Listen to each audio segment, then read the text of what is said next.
devenit nebun,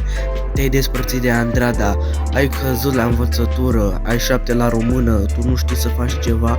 de vrei să-ți trag una, nu ești chiar bun de nimica, vrei să-ți trag una, devii nimica, acum pleci acasă ca să stea în pata acasă, acum te duci la patria ca să duci acasă, îți dă mama ta un scaun, a să mori acum, fac acum scaune până nu mori acum, da,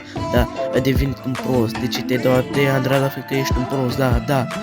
poți să iei de femeie, fiindcă ești o femeie cu ei, da, nu pot să te înjur, eu sunt un pic nebun, dar de ea nu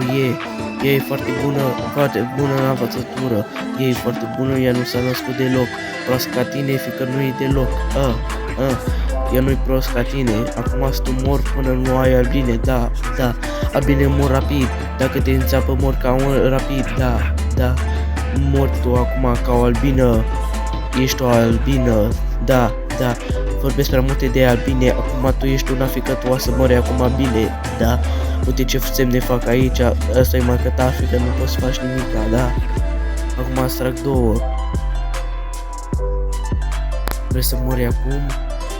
Da, tu ești ca cancerul, mori pe toată lumea, dar nu poți să te omori pe tu, da, ești prost atât de bun, nici nu poți să te omori pe tu singur, fiindcă ești nebun, da, nu mai te ia de Andrada, nu s-a terminat prostule, tu ești atât de prost, nimeni nu poate să te ia, da, mai prost decât nimeni nu poți să fii, astăzi trag una de n-a să fii, da, eu mă îmbrac pentru tine, ești mai prost decât mine, da,